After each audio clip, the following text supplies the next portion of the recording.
یاد رکھنا الا بذکر اللہ تطمئن القلوب، یاد رکھنا اللہ کے ذکر سے دلوں کو سکون ملتا۔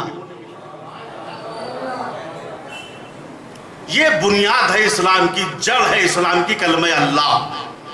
اسی لیے مستحب ہے، مستحب جب بچہ دنیا میں آئے تو اس کے دائیں کان میں اذان کہی جائے، بائیں کان میں اقامت کہی جائے ہے؟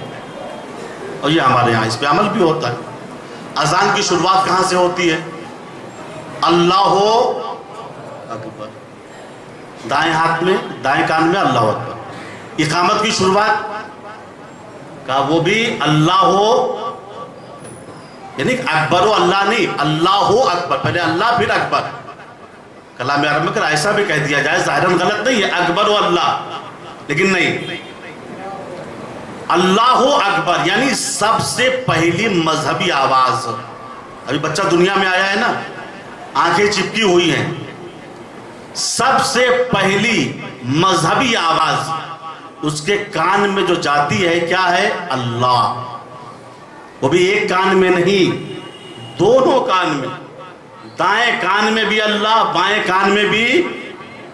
اب تعجب کی بات ہے، جس قوم کے بچوں کی شروعات اللہ اللہ سے ہوئی ہو، وہ قوم اگر اللہ کے راستے سے بھاگتی ہوئی نظر آئے تو چاہے تعجب ہے۔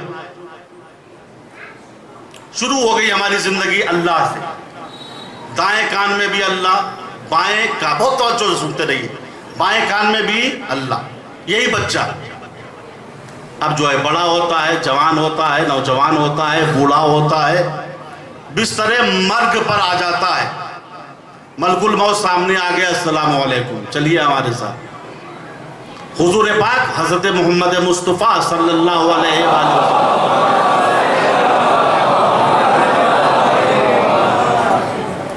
ارشاد فرماتے ہیں، من کانا آخر قولہ فی الدنیا لا الہ الا اللہ وجبت لہ الجنہ۔ بچوں سنتے رہو، اس دنیا میں جس آدمی کا آخری کلمہ ہو لا الہ الا اللہ، آدمی لا الہ الا اللہ کہے اور مر جائے تو حضور پاک فرماتے ہیں کہ ایسے انسان پہ جنت واجب ہو جاتی ہے۔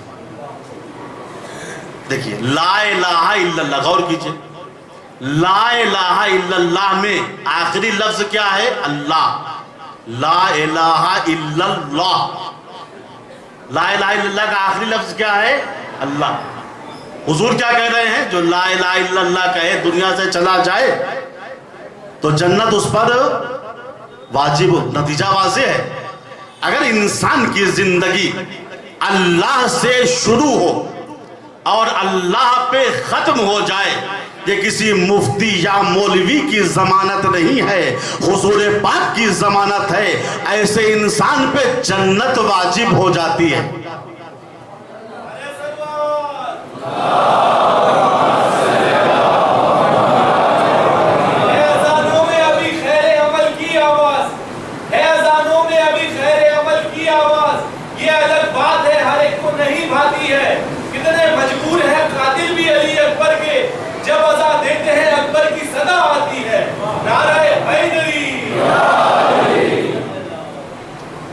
تو سچا مسلمان کون؟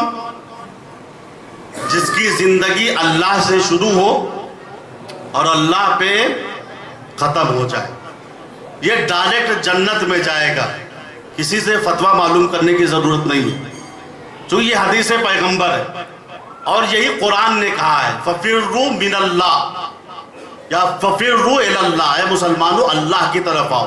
یا وہ لفظ جو کہتے ہیں، وہ آیت پڑھتے ہیں ہم لوگ، اِنَّا لِلَّهِ وَإِنَّا إِلَيْهِ رَاجِعُونَ، ہم اللہ کے لیے ہیں، اسی کی طرف پلٹ کے جانا ہے۔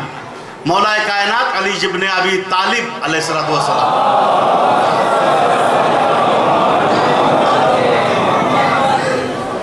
فرماتے ہیں کہ فَفِرُّوا مِنَ اللَّهِ إِلَى اللَّهِ،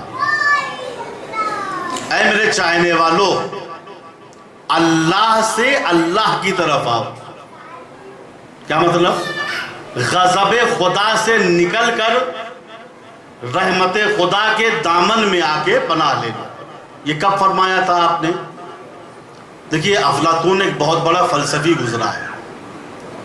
اس کا قول اکثر زمانے پیغمبر میں مسلمانوں کو روب میں ڈالنے کے لیے نقل ہوتا تھا. خطیب منبر سلونی بیٹھا ہوا ہے، اصحاب بیٹھے ہوئے ہیں. ایک پڑھا لکھا منطقی انسان، فلسفی انسان آگے بڑھا. اس نے کہا یالی افلاطون یہ کہتا ہے، یالی افلاطون یہ کہتا ہے عالم ایک کرہ ہے، زمین مرکز ہے، افلاک کمانے ہیں، حوادث تیر ہیں، تیروں کا چلانے والا اللہ ہے. تو اے انسان اب تو بھاگ کے کہاں جائے گا؟ میں تھوڑا جملے کی وضاحت کر دوں، تکرار کریں بچے سمجھ جائیں. افلاطون یا علی افلاطون یہ کہتا ہے عالم ایک کرہ ہے. کرہ سمجھتے ہیں؟ گیند کی شکل میں، بال کی شکل میں. زمین مرکز ہے، ایک نقطہ ہے اس کے مقابلے میں. تیر انداز جس پہ نشانہ لگاتے ہیں. زمین مرکز. افلاک یہ چاند سورج اور بھی جو افلاک ہے یہ کمان ہے. حوادث تیر، حوادث یہ حادثہ، یہ مشکلات. آج ابا مر گئے، کل اماں مر گئی، پرسوں ہمارا ایکسیڈنٹ ہو گیا، اس کو کہتے ہیں حادثہ اور حوادث. حوادث تیر ہیں. پھر وہ کہتا ہے افلاطون تیروں کا چلانے والا اللہ ہے. مشکلات کہاں سے آتی ہیں؟ قضا و قدر سے. جو کچھ لکھا ہوا ہے ادھر سے ہماری طرف آ رہی. حوادث تیر ہیں اور تیروں کا چلانے والا اللہ. تو اے انسان تو مجبور ہو گیا، بھاگ کے کہاں جائے؟ جیسے افلاطون کا یہ قول نقل ہوا، اصحاب کے چہرے اتر گئے. یا علی ہم تو مارے گئے، اب دعا کرنے سے کیا فائدہ ہے؟ جب اللہ تیر حوادث کے چلا رہا ہے، انسان نشانہ ہے، تو تیر خدا میں تو خطا نہیں ہو سکتی ہے. یا علی اب ہم کیا کریں؟ آپ حلال مشکلات ہے، راستہ بتائیں. امام نے کہا گھبرانے کی ضرورت نہیں ہے. فَفِرُّوا مِنَ اللَّهِ إِلَى اللَّهِ، کہیں اور بھاگ کے جانے کی ضرورت نہیں ہے. اللہ سے اللہ کی طرف بھاگ کے آؤ. غضب خدا سے نکل کر رحمت خدا کے دامن میں آ جاؤ. گناہ چھوڑ کر اللہ کی عبادت میں لگ جاؤ. تو ادھر سے آواز آئے گی یا عبادی الذین اسرفوا علی انفسہم لا تقنطوا من رحمت اللہ ان اللہ یغفر الذنوب جميعا انہ هو الغفور الرحیم. اے میرے وہ بندو جنہوں نے اپنے نفسوں پہ ظلم کیا ہے، گناہ کیا ہے، تم اللہ کی رحمت سے مایوس مت ہونا. اللہ تمہارے سارے گناہوں کو معاف کر دے گا.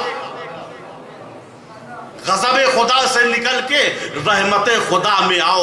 تمہاری ابتدا بھی اللہ ہونی چاہیے، تمہاری انتہا بھی اللہ ہونی چاہیے. ہر وہ انسان کامیاب ہو جاتا ہے جس کی ابتدا بھی اللہ ہو، جس کی انتہا بھی اللہ ہو.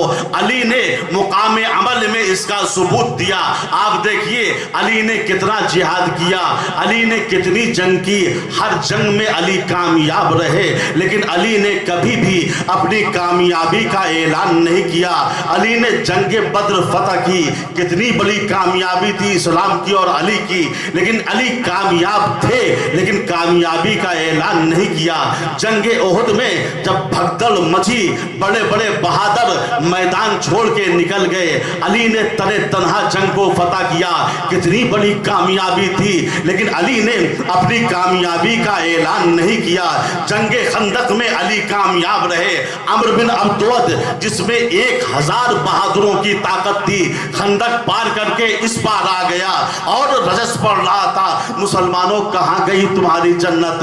مارو تو جنت، مرو تو جنت. اور میرے مقابلے کے لیے اسلام کی توہین ہو رہی تھی، صدیق اکبر علی ابن ابی طالب آگے بڑھے، ایک ہی ضربت میں اس ملعون کو واصل جہنم کر دیا۔ یہ ایسی ضربت تھی، ایک مرتبہ نبی کی آواز گونجی، ضربت علی جن یوم الخندق افضل من عبادت الثقلین۔ علی کی ایک ضربت جو عمرو بن عبدود کے سر پہ لگی ہے، یہ عبادت جنوں ان سے افضل ہے۔ مسلمانوں، کیا تمہاری عقلوں پہ پتھر پڑ گئے ہیں؟ جس کی ضربت اتنی افضل ہے، کیا وہ کائنات سے افضل نہ ہوگا؟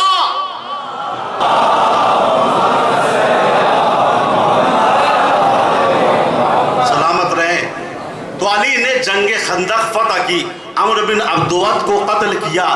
10,000 کا لشکر جو ابو سفیان کی سرکردگی میں آیا تھا، اس پہ ایسی وحشت طاری ہوئی، پورا لشکر بھاگ گیا۔ کتنی بڑی علی کی کامیابی تھی، لیکن علی نے سینہ تان کے یہ نہیں کہا کہ آج میں کامیاب ہو گیا۔ علی خیبر میں کامیاب ہوئے، مرحب کو مارا، انتر کو مارا، حارث کو مارا، قلعہ قموس کو اپنے بائیں ہاتھ سے اکھاڑ لیا۔ کتنی بڑی علی کی کامیابی تھی، لیکن علی نے کامیابی کا اعلان نہیں کیا۔ بعد پیغمبر علی نے ناقصین کا مقابلہ کیا، قاسدین کا مقابلہ کیا، مارقین کا مقابلہ کیا۔ ہر جنگ میں علی کامیاب رہے، لیکن علی نے اپنی کامیابی کا اعلان نہیں کیا۔ علی نے اپنی کامیابی کا اعلان کب کیا؟ جب 19ویں ماہ رمضان کی شب میں خانہ خدا میں علی کے سر پہ ضربت لگی۔ علی نے چیخ کے آواز دی، فزتو برب الکعبہ، رب کعبہ کی قسم آج علی کامیاب ہو گیا۔ یا علی، آپ ہر جنگ میں کامیاب رہے، لیکن آپ نے کبھی کامیابی کا اعلان نہیں کیا۔ کیا بات ہے؟ جب 19ویں ماہ رمضان کی شب میں سن 40 ہجری میں آپ کے سر پہ ضربت لگی تو آپ نے اپنی کامیابی کا اعلان کر دیا۔ عجب نہیں، علی آواز دے۔